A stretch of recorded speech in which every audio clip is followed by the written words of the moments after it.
Cinderella's story. Once upon a time, in a land far, far away, lived a beautiful girl named Cinderella. After Cinderella's kind mother died, her father married Lady Puffy. Lady Puffy had two arrogant, jealous, and quarrelsome daughters, just like herself. They would fight for hours, even over something as simple as a hairbrush. Ah! Stop it! I said stop it! Give it back! It's mine! No! One day, Cinderella's father had to take a long journey. Lady Puffy took this chance to give all the hard work in the house to poor Cinderella. Cleaning the whole house, carrying wood to the fireplace, and preparing meals took up all of Cinderella's time. Despite her hard work, Lady Puffy and her daughters were cruel and proud. Mother, Cinderella is filthy. Don't let her eat in the same room with us. Don't let her sleep in our room. We're having nightmares. You heard what my beautiful daughters have said? Go and find a place to sleep in the attic. Poor Cinderella settled in a dusty old room in the attic. Out of her small window, she looked down to the garden.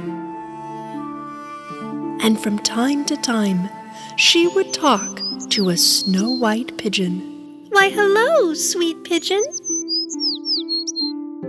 As the days went on by, while cleaning up her room in the attic, Cinderella met two little mice. Who are you little guys?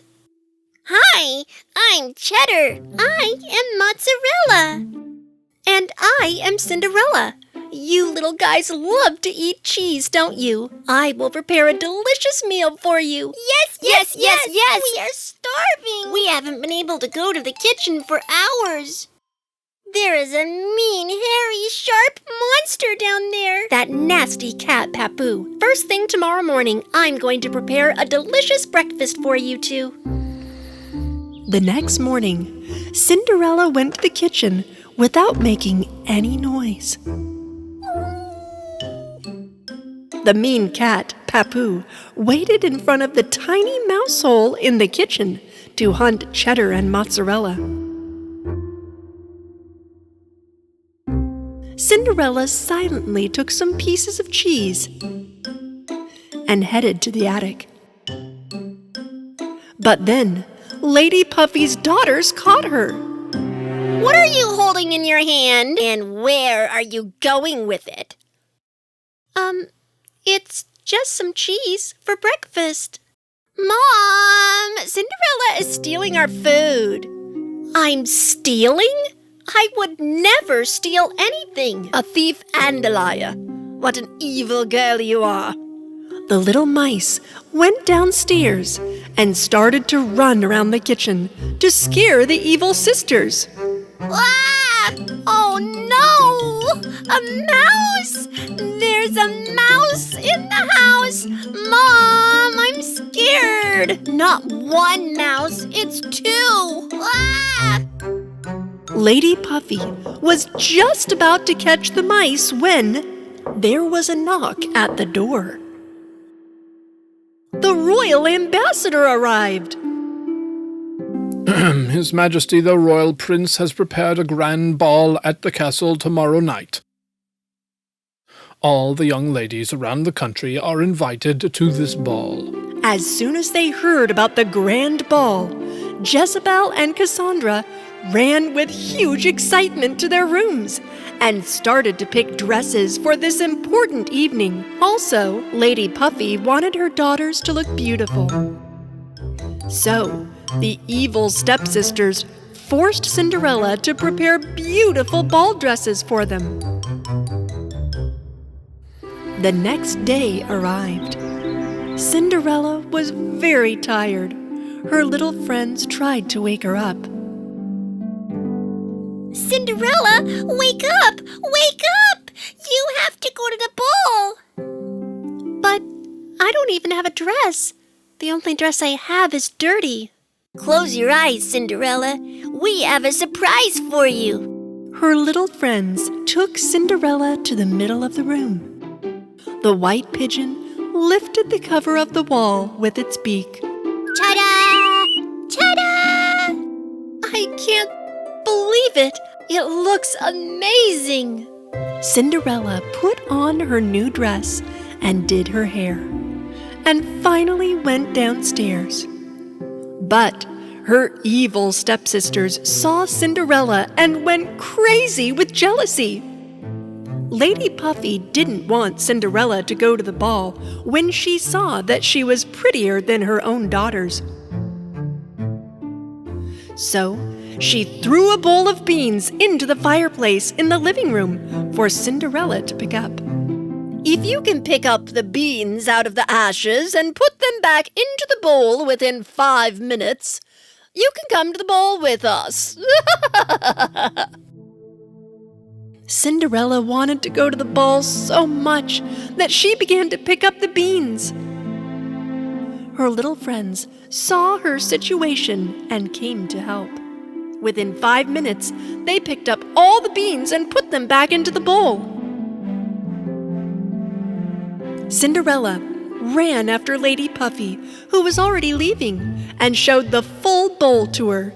Lady Puffy still did not want Cinderella to go to the ball, so this time she used Cinderella's dirty dress as an excuse, and they left Cinderella in the house and went on to the prince's castle. Poor Cinderella was very sad. She sat down in the garden and wept and cried right under a hazelnut tree that her mother had planted long ago.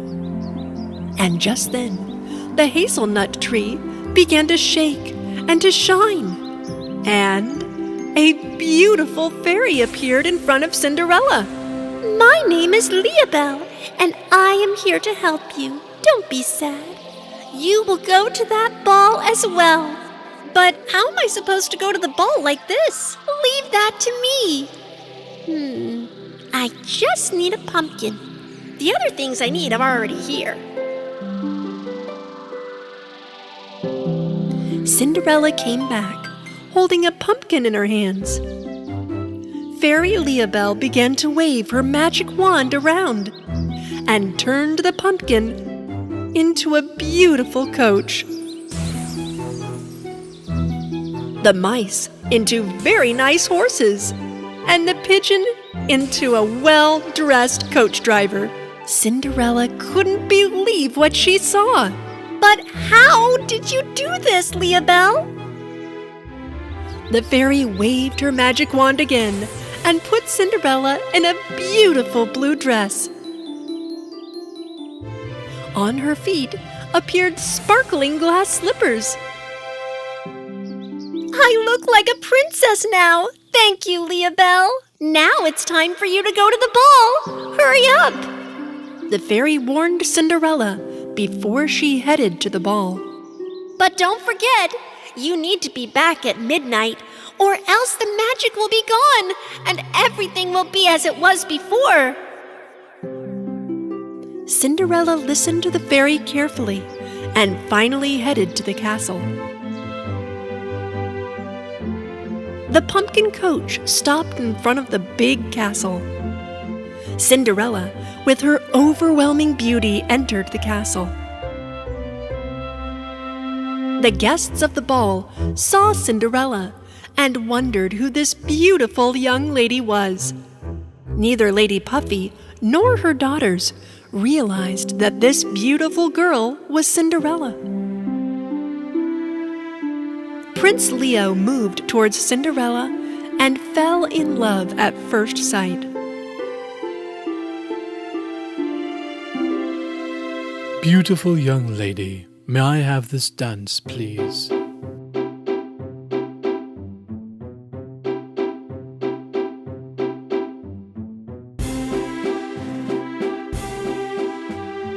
Cinderella was mesmerized by the magical dance with Prince Leo, so that she forgot about the time. When the clock was just about to strike 12, she remembered the fairy's warning. You need to be back at midnight or else. Cinderella left the prince back and ran out of the castle quickly. Where are you going? I don't even know your name. Cinderella ran down the castle's stairs and all of a sudden lost one of her glass slippers. Unfortunately, she did not have time to go back and take it, so she ran to the coach as fast as she could and left the castle. Find the beautiful owner of this lost slipper. If necessary, every girl in the country shall try on this shoe. As soon as the clock struck 12, everything turned back to what it was before. Cinderella went back to her room in the attic. She thought about the magical night she had had with Prince Leo and realized that she fell in love. But it seemed to be impossible that the prince would recognize her with her old dirty clothes. Time passed, and the prince had a huge mansion built next to the castle for the precious glass slipper. All the young girls living in the next country visited this place to try the slipper on.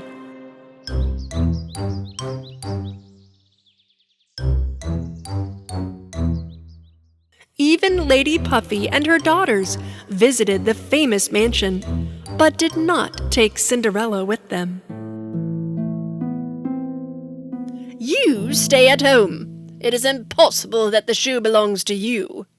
Right, the shoe is going to fit Cassandra or to me. But I also am a young girl living in this country.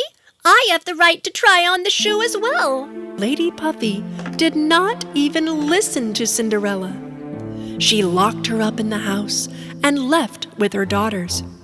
Of course, the glass slippers did neither fit to Cassandra's feet nor to Jezebel's. If I try only a little bit more, I think it will fit. At nighttime, when the mansion's lights were sparkling, Cinderella made it out of the house, thanks to mozzarella and cheddar. She arrived at the majestic mansion and walked towards the sparkling glass slipper.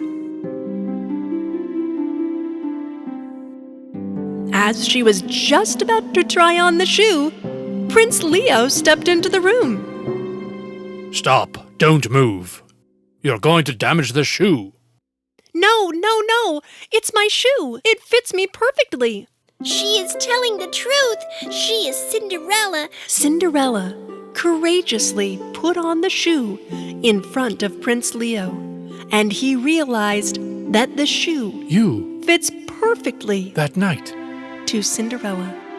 You are the beautiful girl I danced with on that night. May I know your name? My name is Cinderella, Your Highness. Will you marry me, Cinderella? Cinderella happily said yes to the prince, whom she fell in love with. They got married in the big castle and lived happily ever after.